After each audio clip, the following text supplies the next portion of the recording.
Assalamualaikum warahmatullahi wabarakatuh. Selamat pagi, semoga kita dalam keadaan sehat selalu. Hari ini kita sudah memasuki ke dalam pembelajaran yang kedua, tetapi masih dalam tema 1 dan subtema 1. Setelah menonton video ini, Bapak harap kalian dengan mengamati gambar cerita, kalian mampu menyusun dan merangkai sebuah cerita.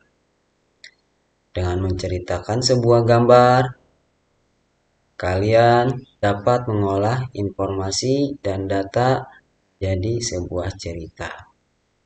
Dengan mengamati gambar, kalian mampu menyebutkan organ gerak beserta fungsinya. Dengan membaca teks, kalian mampu mengidentifikasi gerak ikan di air secara tanggung jawab. Ini yang Bapak harapkan setelah kalian menonton video ini. Kita langsung ke dalam materi. Sini ada sebuah gambar bercerita. Coba kalian lihat gambarnya dan baca ceritanya supaya kalian lebih memahami gambar bercerita. Parudi mengajak Edo ke kandang kelinci miliknya. Kandangnya sangat luas, kelincinya banyak sekali.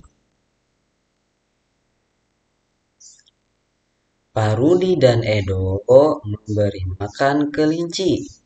Mereka memberikan wortel.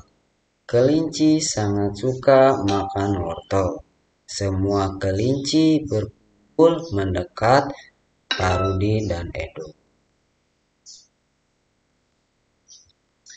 Edo senang sekali.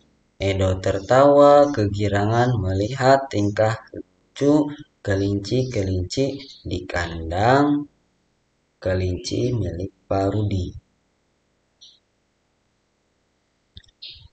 Semakin lama diamati, tingkah lucu kelinci semakin menggemaskan.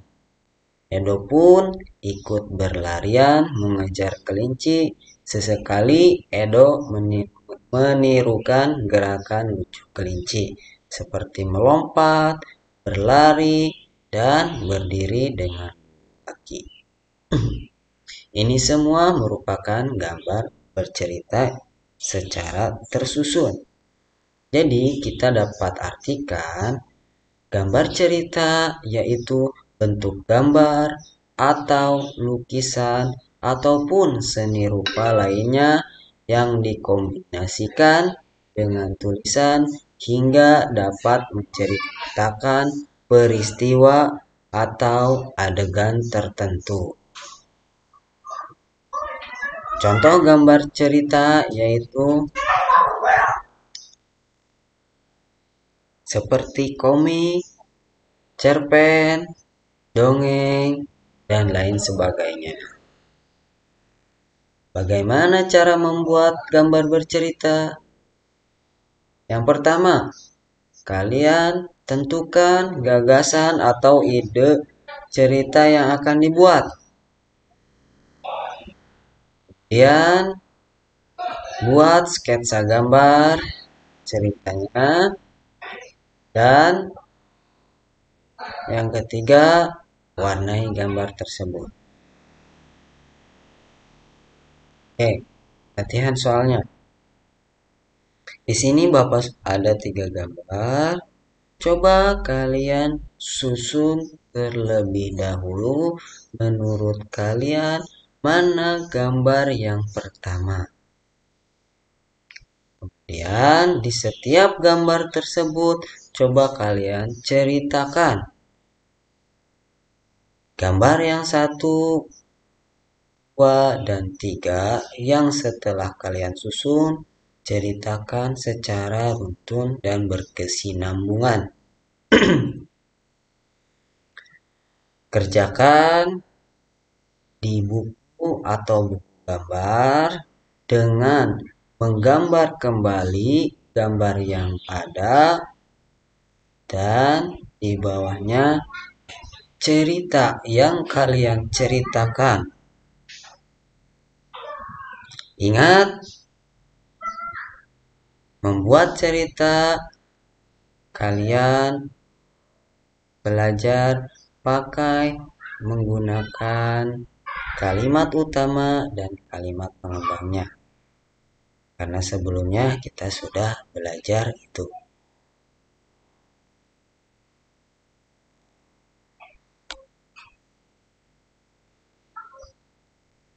Materi selanjutnya yaitu organ gerak hewan.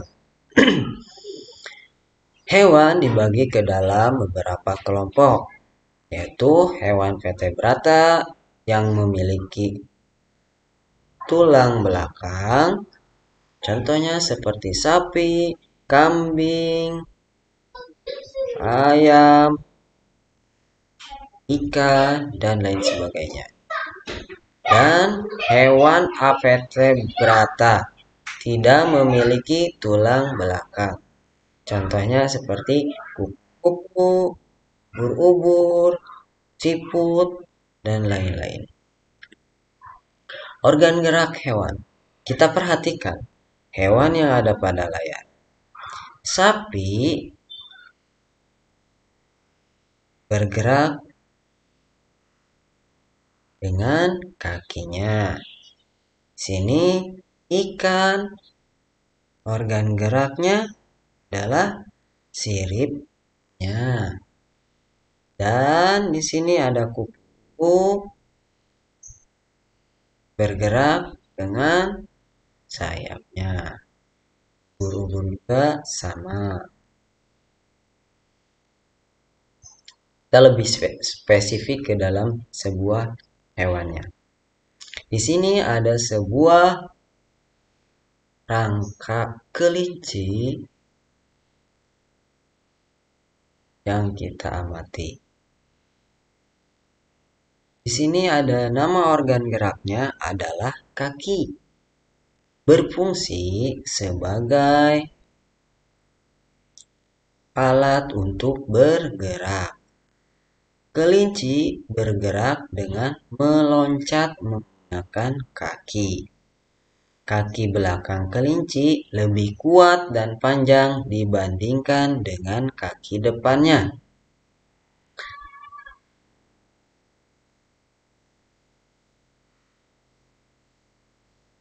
Sampai sini, Bapak harap kalian dapat memahami apa nama organ gerak dan fungsinya pada suatu hewan. Oke, untuk latihan soal berikutnya. Di sini ada nama-nama hewan yang sudah ada. Kalian cari nama organnya beserta coba jelaskan fungsi dari organ gerak tersebut. Sampai di sini materi hari ini. Kerjakan soal-soal yang kan, gambar dan ceritakan gambar cerita menurut kalian. Kemudian isi nama organ gerak dan fungsinya apa menurut kalian. Foto dan kan tugasnya kirim secara pribadi pada Bapak. Assalamualaikum warahmatullahi wabarakatuh.